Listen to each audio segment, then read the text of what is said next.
Hello and welcome to Vedanta coaching academy. मेरा नाम है जीवन कुमार और आप मेरे साथ हिंदी विषय कर रहे हैं। तो देखिए, हमने जो हमारा पिछला लेक्चर था उसमें हमने हमने संधि विषय का टॉपिक जो है वो स्टार्ट करा हुआ था और संधि विषय में हमने स्वर संधि के बारे में पढ़ा। हमने देखा कि संधि जो है वो मुख्यतः तीन भागों में विभाजित है। तीन तरह की संधि होती है: स्वर संधि, व्यंजन संधि और विसर्ग संधि। जब हम स्वर संधि की बात करते हैं तो इसके अपने आप में 5 आगे भेद हैं, उपभेद जिनको हम कहेंगे, जिसमें आता है आपका दीर्घ, वृद्धि, गुण, यण और अयादि संधि। इन सभी भेदों को करते हुए आज हम जो करने वाले हैं वो है आपका व्यंजन संधि। देखिए, तो जो व्यंजन संधि है, जब क्या होता है कि व्यंजन का जब किसी व्यंजन के साथ अथवा किसी स्वर के साथ जो है मेल होने पर जो परिवर्तन होता है तो उसे हम क्या कहेंगे? व्यंजन संधि कहेंगे। जैसे शरत प्लस चंद्र, है ना? शरत चंद्र क्या बन गया आपका? शरचंद्र। अब ये हम देखेंगे कि ये डबल च जो है आपका दो बार जो इसकी पुनरुक्ति हो रही है च की, वो क्यों होती है वो हम आगे पढ़ेंगे। उसी प्रकार से जैसे क और जमा ग, तो ये क्या है आपका? ये भी क्या है? व्यंजन है। क व्यंजन है, ग व्यंजन है। तो जब क और ग के साथ मेल होता है तो क्या बनता है आपका? आधा ग और ग, मतलब इसकी पुनरुक्ति होगी शब्द की। तो दिक जमा गज क्या बन गया? दिग्गज। ऐसे आप क और किसी और स्वर के साथ संधि कर लीजिए या किसी भी व्यंजन के साथ संधि कर लिए, वो क्या बनेगा आपका? ई ही बनेगा। जैसे क जमा ई, ठीक है। अब यहाँ पे क्या है आपका? वाक जमा ईश। तो क एक व्यंजन है आपका और आगे ईश जो है वो स्वर है, तो क्या बन गया आपका? ये मात्रा तो रहेगी रहेगी। अब वाक क्या बनेगा? मात्रा तो देखिए ई की रहेगी रहेगी, जो स्वर की मात्रा है, बट बन क्या जाएगा वो? क और ई की संधि हो रही है, इसके क्या बनेगा? ये ग। तो क्या बन गया? वाक जमा ईश, वागीश। ठीक है। उसी प्रकार से च एक व्यंजन है और अ स्वर है, तो इनकी भी जब व्यंजन और स्वर की संधि होगी च, तो क्या बनेगा? ज। ठीक है। जैसे अच प्लस अंत, तो च और अ क्या बनेगा? अजंत। ठीक है। इसी प्रकार से ट जमा आ, तो ये क्या बनेगा? डा। जैसे षट जमा आनन, षड आनन। इसी प्रकार से प जमा ज, दोनों व्यंजन है, जब इनकी शब्द संधि होती है तो क्या बनता है आपका? ज। जैसे अप प्लस ज, तो क्या बनेगा आपका? अब्ज। क्या बनेगा? अब्ज। इसी प्रकार से देखो, जब भी क की संधि सघोष के साथ होती है तो क्या बनेगा आपका? ग शब्द आएगा। सघोष मतलब सघोष और अघोष हमने पढ़े हैं जब हम स्वर और व्यंजन को पढ़ रहे थे, तो हमने देखा सघोष शब्द वह होते हैं जब उच्चारण करते समय आपकी स्वर तंत्रिया में क्या होती है? कंपन पैदा होती है। ये ज्यादातर ये स्वर कौन से होते हैं? अगर मैंने बोला, अगर आपको ये भाषा परिभाषा भी याद नहीं रखनी है तो आप सिर्फ इतना याद रखना कि आपकी हिंदी वर्णमाला के जब हम क से लेकर के य तक की बात करते हैं तो वहां पर जो प्रथम दो वर्ण होंगे वो क्या होंगे आपके? क और ख अघोष होंगे। ग, घ और ण जो आपके अंत के तीन व्यंजन होंगे वो क्या होंगे? सघोष होंगे।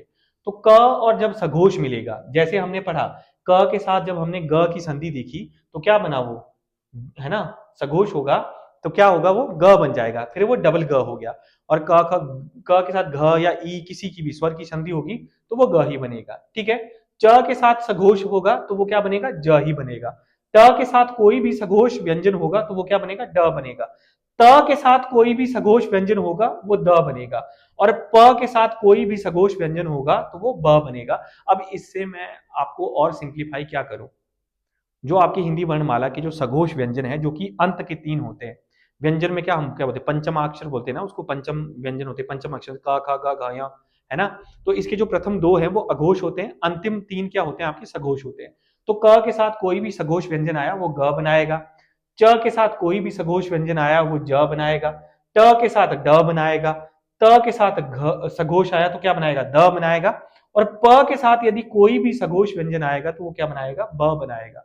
है ना? इससे ज्यादा और मैं आपको सरल किस भाषा में बताऊं? देखिए, यही आपकी ना सबसे सरल तरीका है याद रखने का। अगर आपको डेफिनेशन भी याद नहीं रहती है तो भी हम क्या बात करते हैं कि देखिए, क्योंकि वो कई बार ना बहुत ज्यादा कंफ्यूजिंग हो जाती है, तो जो आपकी हिंदी वर्णमाला के जो अंतिम तीन शब्द होते हैं, ठीक है, व्यंजन के, क से लेकर के मैं म तक की बात कर रहा हूं, तो जैसे क ख है, ये प्रथम दो हो गए, क ख, ग घ और ण, ये अंतिम तीन है।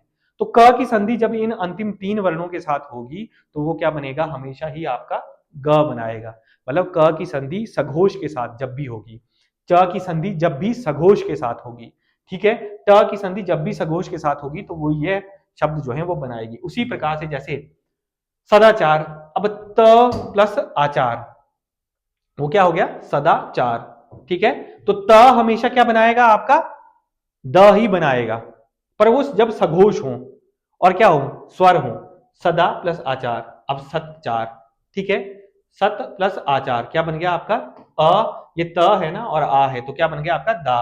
फिर उद्घाटन, उत प्लस घाटन हमेशा क्या होगा आपका द बनेगा, क्योंकि त थ द क्या है आपका द क्या है आपका, अगर हम घा की बात करें क ख घ क्या है आपका, यहाँ पे घाटन है ना, घ क्या है आपका सघोष व्यंजन है, जैसे उत प्लस घाटन आप बेशक हिंदी वर्णमाला में देख लो तो क्या बन गया द बना। फिर उसके बाद प के साथ कोई भी देखो मैंने बोला कि शब्द आएगा है ना सघोष व्यंजन होना चाहिए वो, तो वो क्या होगा आपका ब बन जाएगा अपच। फिर जैसे अप प्लस धी तो क्या बनेगा प के साथ धी आ रहा है ना, अवधि हो गया। षट प्लस यंत्र तो क्या बन गया ड़ बनेगा, हर सूरत में ये ड़ बनेगा षड्यंत्र। षट प्लस दर्शन षड दर्शन, ठीक है। तो इस प्रकार से आपके जो व्यंजन संधियां हैं वो काम करती हैं, वो बनती हैं, ठीक है। इसी प्रकार से देखो आप जब त के साथ च की संधि होगी तो क्या बनेगा एक आधा च और च, तो उत जम आचारण उच्चारण। इसी प्रकार से त के साथ जब ज की संधि होगी तो क्या बनेगा एक आधा ज और एक पूर्ण ज, है ना। उसके बाद क्या है देखो देखो सत प्लस जन सज्जन, उसी प्रकार से त के साथ झ तो आधा ज और झ, तो उत प्लस झटिका उज्झटिका। त प्लस ट तो क्या होगा आपका दो बार ट, ठीक है ना, एक आधा और एक पूर्ण, तो तत् प्लस टिका तट्टिका। उसी प्रकार से त प्लस ड तो क्या होगा आपका दो बार ड, एक आधा और एक पूर्ण। उत प्लस डयन उड्डयन। फिर त जब ल हुआ तो क्या बनेगा आपका एक आधा और एक पूर्ण ल। उत प्लस लास उल्लास। उसी प्रकार से त जमा श तो क्या बनेगा आपका छ, एक च और एक छ। उत प्लस श्वास उच्छ्वास। फिर उसके बाद त जमा श तो क्या बनेगा च और छ। फिर उत जमा शिष्ट इज उच्छिष्ट, क्या उच्छिष्ट। फिर त जमा श मतलब एक च और एक छ, तो सत प्लस शास्त्र। अब त और श तो क्या हो गया वो सछात्र, ठीक है। फिर उसके पास त और ह की जब संधि होगी तो क्या बनेगा ध बनेगा। अब देखो उत जमा हार, ये याद रखना त और ह की जब संधि होगी तो ध आधा ध और पूर्ण ध, ठीक है। ये शब्द आपका बनेगा जैसे उत प्लस हार उद्धार। त जमा ह ध, उत जमा हरण क्या होगा आपका त और ह की संधि हो रही है तो एक ध और द बनेगा उद्धरण। फिर त और ह फिर से तद्धित है ना ध बनेगा, त ह ध बन रहा है आपका, हर सूरत में ध बन रहा है। त और श छ बन रहा है, त और श छ बन रहा है, त और ड जो है आपका डबल ड, त और श तज, त और च तच, ठीक है। तो इसमें क्या है फिर उसके बाद देखते हैं हम अब जो है ये बिंदी, ये जो बिंदी है ना जो आपका जो म है आपका जिसको हम बोलते हैं म बोलते हैं चंद्र बिंदु हो, किस प्रकार से बनता है तो देखो म का विलोप कैसे होता है आपका जब म जमा च होगा तो क्या बन जाएगा वो फिर भी बिंदी आएगी किम प्लस चित किंचित। म जमा क तो भी आपका वो बिंदु ही होगा। म के साथ आप जो भी ये यहाँ पे देख रहे हैं ना वो हर सूरत में क्या बनेगा आपका चंद्र बिंदु बन जाएगा। सम जमा कल्प संकल्प, ठीक है। म जमा त, सम जमा तोष संतोष, सम जमा पूर्ण संपूर्ण, सम जमा योग संयोग, सम जमा विधान संविधान, सम जमा शय संशय, सम जमा सार संसार, सम जमा बंध संबंध, ठीक है। फिर उसके बाद सम जमा चय संचय, किम जमा कर किंकर। तो ये है आपकी जो थी वो विसर्ग संध्या थी, जिसमें हमने चंद्र बिंदु के बारे में देखा कि किस प्रकार से आपका जो मां का विलोप होता है संधि होने पर, है ना। इन सूरत में वो क्या होता है आपका जो मां है उसका विलोप हो जाता है और आपका चंद्र बिंदु ऊपर बन जाता है। इसके बाद आएगी आपकी विसर्ग संधि। अब विसर्ग संधि किस तरह से बनती है तो देखो विसर्ग के बाद जब स्वर या व्यंजन आने पर विसर्ग में जो विकार होता है उसे हम क्या कहते हैं विसर्ग संधि कहते हैं। जैसे मना जमा अनुकूल, अब यहाँ पे विसर्ग है ना उसके बाद जो अगला शब्द है वो किससे स्वर से शुरू हो रहा है मना अनुकूल, तो क्या बन गया आपका मनोकूल, ठीक है। उसके बाद अधा जमा गति तो क्या हो गया आपका अधोगति। मना जमा बल मनोबल, निह जमा चल निश्चल, ठीक है।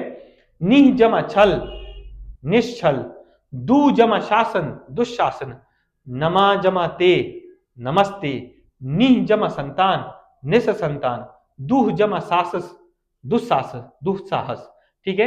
निह जमा कलंक निष्कलंक, चतु जमा पाद चतुष्पाद, ठीक है।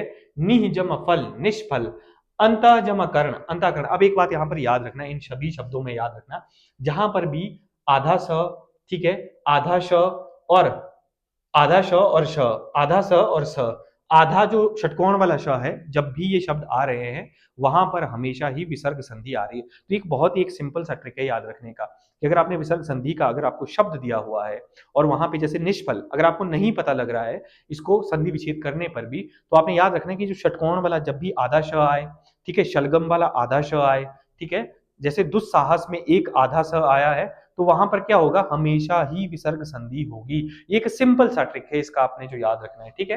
तो देखिए अब जब विसर्ग संधि में स श षटकोण वाला श और ओ आए तो इसमें क्या होता है, यदि श श स के बाद अघोष व्यंजन, अघोष मतलब आपके जिनके स्वर जिनके उच्चारण पर स्वर तंत्रियों में कंपन नहीं होती है, ये कौन होते हैं, वर्णमाला के आपके जो प्रथम दो व्यंजन होते हैं जैसे क ख ग घ, है ना, च छ, ये जो है क्या आपके अघोष है। वैसे उच्चारण भी कर लो, यहाँ पे कोई कंपन नहीं होगी आपकी। तो प्रथम दो शब्द जो होते हैं वो अघोष होते हैं और इन शब्दों के बाद जब अघोष व्यंजन आते हैं तो क्या होता है आपका, वो विसर्ग संधि में ही आते हैं। जैसे निश्चल, ठीक है, स श है ना, तो निह जमा छल, निष्ठुर, फिर क्या आ गया आपका निष्ठुर, निह जमा ठुर। अब वो भी याद रखना है, नहीं है तो यहाँ पे क्या है, इस शब्द में क्या है, आधा श है और यहाँ पे भी आधा श है, यहाँ पर भी आधा स है। निह जमा तार, हरि जमा चंद्र, ठीक है, हरि जमा चंद्र, हरीश चंद्र। देखो इन सभी में क्या कॉमन है, आधा श आधा श आधा स आधा श। तो हमेशा ही इन शब्दों में जब जहां पर भी आपको ये आधा श आधा श आधा स दिखेंगे तो क्या होंगे, वो अधिकतर आपकी विसर्ग संधि ही होगी उसमें, ठीक है। फिर जब किसी शब्द में ये एक श और श, ये श और स आए तो श स की जगह क्या हो जाएगा आपका विसर्ग संधि। ये तो आपका 100% आपका जो है वो ट्रिक है। जब भी ना देखो बोल रहा है कि क्या होता है, जब भी किसी शब्द में एक आधा श और एक, जब इन शब्दों की पुनरुक्ति होती है, इन व्यंजनों का पुनरुक्ति होता है कि मतलब दो बार आते हैं, जब जैसे एक आधा श है और श, तो इसमें क्या होता है, इस आधे श की जगह क्या आ जाएगा, क्या आ जाएगा, विसर्ग आ जाएगी। जैसे इधर एग्जांपल दिया है दुशासन, तो दु जमा शासन, निशब्द, नि जमा शब्द। सबसे इजी तरीका, सबसे आसान तरीका है इसको याद रखने का, ये बहुत ही अच्छा आपका एक ट्रिक भी है। क्या, निसंदेह, दो स आ रहे हैं ना, अब इसमें सीधे पूछा जाएगा कि इसकी संधि विच्छेद करिए, तो उस आधे स की जगह क्या आ जाएगा, विसर्ग आ जाएगी और पूरा शब्द लिख देंगे ना, नि जमा संदेह निसंदेह, नि जमा स्वार्थ निस्वार्थ। फिर अ के बाद यदि सघोष व्यंजन आए या यर लव आए तो अ के स्थान पर भी क्या होता है, आपका विसर्ग होती है। अब ये देखो मैं जो आपको घोष अघोष बता रहा हूं ना इतनी देर से, ये है आपकी जैसे हिंदी वर्णमाला क से लेकर के म तक, ये जो पहले दो शब्द होते हैं, पहले दो वर्ण होते हैं हिंदी वर्णमाला के, वो क्या होते हैं, अघोष, और ये जो अंतिम तीन होते हैं ये क्या होते हैं, सघोष। तो यहाँ के क्या बोल रहा है कि देखो मनोज बोल रहा है ना, ओ है, मनो जमा ज, तो क्या होता है, बोलता है कि जब ओ के बाद सघोष व्यंजन आते हैं आपके, अब जैसे सघोष क्या है आपका, ज देखो आप, ज क्या है आपका, सघोष व्यंजन है, ओ के बाद ज आ रहा है तो क्या होगा, मना जमा ज, यशा जमा धरा तो क्या हो जाएगा, यशोधरा, ठीक है। उसके बाद मना जमा विकार तो क्या हो जाएगा, मनोविकार, पुरा जमा हित, पुरोहित, ठीक है। इस प्रकार से आपकी विसर्ग संधि होती है। एक और जो इसका नियम है वो है, र के बाद सघोष व्यंजन या यर लव आए तो र को हटाकर भी विसर्ग लगाया जाता है। जैसे अब र के बाद या तो जैसे क्या है आपका निर्गुण है ना, आधा र है, अब उस आधे निर के बाद क्या आ रहा है आपका, ग आ रहा है ना, देखो इसको लिखो ना आप, जैसे निर्गुण आया है ना, यहाँ पे हमने ऐसे लिखा है ना, ये है आपका निर्गुण, ठीक है। तो इसमें क्या आ रहा है आपका निर, ठीक है, व्यंजन है आपका पर आधा र आया है, ठीक है, जमा गुण, ठीक है। तो अब इसमें क्या होगा, बोलता है यहां पे इस र के स्थान पर भी क्या होगा, विसर्ग संधि होगी, ऐसे लिखोगे आप इसको, ठीक है, निर्गुण, निह जमा गुण, तो क्या हो गया आपका निर्गुण विसर्ग संधि, ठीक है। इसी प्रकार से निर्झर, जब भी आपका आधा र आए और क्या आए आपका सघोष व्यंजन आए, आगे वाले शब्द में क्या है, सघोष, देखो यहां पर क्या है, ये आधा र है, अगला शब्द किससे शुरू हो रहा है, झर से, अब झ क्या है आपका सघोष व्यंजन है, तो ये किस में बन जाएगा आपका विसर्ग में, ठीक है। इस र की जगह जब आप इसका संधि विच्छेद करोगे तो क्या करोगे, नी जमा झर, ठीक है, क्या हुआ आपका संधि विच्छेद हो गया और क्या बन गया, नी जमा झर, विसर्ग आ गई। उसी प्रकार से दुर्बोध है, अब र की जगह क्या हो जाएगा, दू आ जाएगा, क्यों, क्योंकि र की जगह बाद जो है आपका वो सघोष व्यंजन है, ठीक है। फिर उसी प्रकार से दुह विचार, दुर्विचार में क्या करोगे आप, दुह प्लस विचार, आपकी क्या आएंगी, विसर्ग संधि आएगी। ठीक है, क्योंकि र के बाद क्या है आपके सघोष व्यंजन आ रहे हैं, तो जब भी र के बाद सघोष व्यंजन आए आपने र को हटा करके उसकी जगह विसर्ग लगा देनी है। ठीक है, दुह विचार, दुर्विचार, दुह बोध, दुर्बोध, क्यों, क्योंकि जो विसर्ग के बाद जो है आपका सघोष व्यंजन आ रहा है, तो फिर बाद में जब शब्द बनेगा तो र ऊपर आ जाएगा, आपका विसर्ग की जगह क्या आ जाएगा, आधा र आ जाएगा। ठीक है, तो ये होती है आपका, जैसे अधा प्लस गति, अधोगति, मना जमा बल, मनोबल। ठीक है, निह जमा चल, निश्चल, निह जमा छल, निश्चल, दुह जमा शासन, दुशासन। तो इस प्रकार से हमने जो है आपके विसर्ग संधि, व्यंजन संधि एवं स्वर संधि को जो है वो कंप्लीट कर लिया है। अब हम इसके ऊपर आधारित कुछ प्रीवियस ईयर क्वेश्चनों को करने वाले हैं। तो देखिए, निम्नलिखित में से आपको पूछा हुआ है कि संधि विच्छेद करना है आपने। ठीक है, रूपांतरण कथा, तो रूप प्लस अंतरण, अब इसमें क्या है आपकी दीर्घ संधि है। रूपांतरण में किस तरह की संधि है, दीर्घ संधि है, क्यों, रूप प्लस अंतरण, अ और अ की संधि हो रही है, तो क्या हुई वो दीर्घ संधि। इसी प्रकार से जैसे दिवसांत, दिवस प्लस अंत, दीर्घ संधि। वाग्देवी, अब वाग्देवी कब होता है, क के साथ किसी भी जब व्यंजन आता है ना तो वो ग में परिवर्तित होता है। जैसे वाग्देवी का क्या होगा, वाक जमा देवी, ये क्या है, व्यंजन संधि। अब ये क्या है आपका नयन, है ना, न जमा अन, ए और अ, आय, क्या बनी आपकी अयादि संधि, हमने करा था ना ऊपर, अ और ए के साथ मिलकर के क्या बनता है आपका आय बनता है। अ के साथ ओ हो तो वो क्या बनेगा, अब बनेगा या आव बनेगा। तो यहां पर क्या है आपकी अयादि संधि। प्रतीक में क्या है आपका दीर्घ संधि, कैसे, प्रति जमा ईक, छोटी ई और बड़ी ई, तो क्या बन गया आपका प्रतीक। इसी प्रकार से कुछ और है आपके, जैसे मत अंतर, अ और आ, दीर्घ संधि। सदैव, अ और ए, आपका क्या हुआ वृद्धि संधि हुई, है ना। नव ओत्कर्ष, ठीक है, अ और उ, आपकी क्या होती है ये गुण संधि हुई, है ना। तो अ और उ मिलकर के क्या बनाते हैं ओ, ठीक है, क्या हुआ आपका नव ओत्कर्ष। सर्व जमा ईश, अ और ई, क्या हुआ आपका गुण संधि, तो क्या बनाया उसने ए। अ और उ क्या बनाता है ओ, अ और ई क्या बनाता है आपका ए। हमने क्या पढ़ा आपका ऊपर जब हम दीर्घ और गुण संधि कर रहे थे, ठीक है। पर्यावरण, परि जमा आवरण, ई जमा अ, यण संधि क्या बनाते हैं आपके ई जमा आ, क्या बनाते हैं आपके या, तो क्या होगा परि जमा आवरण, ई जमा आ, क्या हुआ आपका यण संधि, ठीक है। तो उसमें यण संधि में क्या बनता है आपका ई और आ, परि जमा आवरण, पर्यावरण। उसी प्रकार से जलोदर, जल जमा उदर, ठीक है, गुण संधि अ और ओ, अ और उ क्या बनेंगे आपके ओ, तो वो क्या होगा आपका गुण संधि, ठीक है। जल जमा उदर, जलोदर। उसी प्रकार से कपीश, कपी जमा ईश, तो ये क्या हुआ आपका ई और ई की संधि हो रही है, तो क्या होगी आपकी दीर्घ संधि होगी। इसी प्रकार से कुछ एक हम अभ्यास प्रश्न देखेंगे। देखो, जब अ और ई ए बनाते हैं, अ और उ ओ बनाते हैं संधि, तो ये किस संधि के भेद को व्यक्त करता है, गुण संधि के। दीर्घ संधि में क्या होता है सजातीय स्वर होते हैं, वृद्धि संधि में क्या होते हैं आपके अ और ए होंगे आपके, ठीक है। इधर क्या होगा आपका अ और ई होगा, अ और उ होगा। वहां पर आपका वृद्धि संधि में क्या होता है अ और ए, छोटी ए और बड़ी ए, ओ छोटू ओ और बड़ू ओ होता है, ठीक है। उसके बाद तेजोमय का सही उदाहरण दीजिए। अब तेजोमय ओ और आपका क्या आ रहा है मय, ठीक है, अय, ओ और अय, तो तेजोमय मतलब तेजा जमा मय, ठीक है। उसी प्रकार से ओ के बाद यदि प फ ब भ म, तो ओ के साथ हमने पढ़ा था जब भी आपके सघोष व्यंजन आएगा तो उसमें क्या होगा आपका विसर्ग ही लगेगी, ठीक है। तो जिस प्रकार से देखिए यहाँ पे तेजा प्लस मय, इसको क्या हो गया आपका तेजोमय। तेजोमय किस प्रकार का शब्द है आपका, ओ आ रहा है ना, अगर आप इसका वो करोगे और बाद में मय है, तो हमने पढ़ा था कि ओ के बाद जब भी आपका सघोष व्यंजन आएगा तो वहां पर हमने क्या लगा देनी है, विसर्ग लगा देनी है, ऊपर हमने पढ़ा था। फिर उसके बाद किसमें व्यंजन संधि है ये आपने देखना था।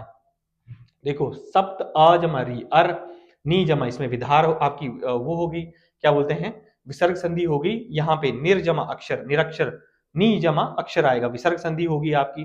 तो सत जमा कार में क्या होगा आपकी विसर्ग, क्या होगी व्यंजन संधि होगी। उसी प्रकार से संधि विच्छेद की दृष्टि से भिन्न शब्द कौन सा होगा, अगर हम खंड की बात करें तो खम जमा ड, ठीक है। यहाँ पे म का लोप हो रहा है, चंद्र बिंदु बन रहा है।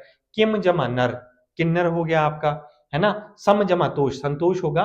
उत जमा नति, तो यहाँ पे सभी में क्या हो रहा है, आपका मां का लोप हो रहा है। ये जो है आपकी एक व्यंजन संधि है, ठीक है। ये है जहां पर उत जमा नति मतलब उन्नति, है ना। ये बाकी में क्या हो रही है, आपकी मां की संधि हो रही है। इसमें निम्न में से भिन्न संधि वाला शब्द छांटना है। तो यहाँ पे क्या है, आपका पित्र आ गया, री और अन्य स्वर के साथ क्या होता है, आपका यण संधि बनती है। बाकी अ आ उ री जो अर जो है, ये किसके हैं, आपके गुण संधि के हैं। जैसे महाजमा ऋषि, महर्षि, सर्वो जमा उदय, सर्वोदय, नर जमा ईश, ठीक है। ये क्या है, सारे आपके गुण संधि के उदाहरण हैं। फिर श्रावण में कौन सी संधि है, तो श्रावण में क्या होगा, स्वर संधि होगी ना, है ना। श्रो जमा अन, क्या ओ और अ, तो इसमें क्या होगी, आपकी स्वर संधि होगी, है ना। क्या हुई, आपकी स्वर संधि। फिर विसर्ग संधि के शब्द का हमने क्या करना है, चयन करना था। तो ओ के बाद जब भी आपका सघोष आएगा, मना जमा रंजन, ठीक है। वी जमा उ, ठीक है। वी जमा उ, ये हो गया आपका व्यंजन संधि, ठीक है। नील जमा उत्पन्न, अ और उ, तो क्या हो गया आपका उ। हमने पढ़ा था ना, क्या पढ़ा था आपका, वृद्धि संधि, गुण संधि, यण संधि, अयादि संधि, नीलोत्पल, नील जमा उत्पल, ठीक है। शीतोष्ण, उ आ और उ की, ठीक है। तो क्या बन रहा है, वो ओ बन रहा है ना। तो इसमें क्या है, आपका मना जमा रंजन जो है आपका, वो विसर्ग संधि का उदाहरण है।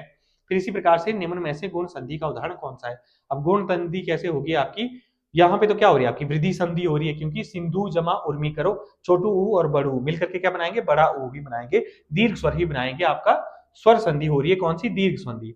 अब यहाँ पे गुण संधि क्यों, क्योंकि अ और ई, तो क्या बना रहे हैं आपके, भारतेंदु, ठीक है। यहाँ पर भी क्या है, आपकी वृद्धि संधि, दीर्घ संधि हो रही है। और यहाँ पर लोकेश्वर, अ और ए की संधि हो रही है, ठीक है। इसमें से यण संधि का हमने चयन करना था। तो यण संधि कहां पर होगी, प्रति प्लस अंचा, ई और अ, तो इय, है ना, प्रत्यंचा यण संधि, जहां पे य बन रहा है आपका, प्रति प्लस यंचा, अंचा, तो क्या हो गया आपका, य बना। और य किस में बनता है, आपका यण संधि में। अयादि में क्या बनता है, अय और आव बनता है, ठीक है। फिर उसी प्रकार से आत्मवलंबन में कौन सी संधि है, तो आत्म प्लस आत्मा प्लस अवलंबन। अब अ और आ की संधि है, तो वो क्या होगा, आपकी दीर्घ संधि होगी, ठीक है। तो इस प्रकार से हमने बहुत सारे आपके जो कुछ एक अभ्यास प्रश्न थे, 10 अभ्यास प्रश्न थे, और कुछ प्रीवियस ईयर क्वेश्चन थे, और साथ ही साथ हमने क्या देखा कि आपका व्यंजन संधि है और विसर्ग संधि है, उसके उदाहरण देखिए। तो thank you so much for being with us.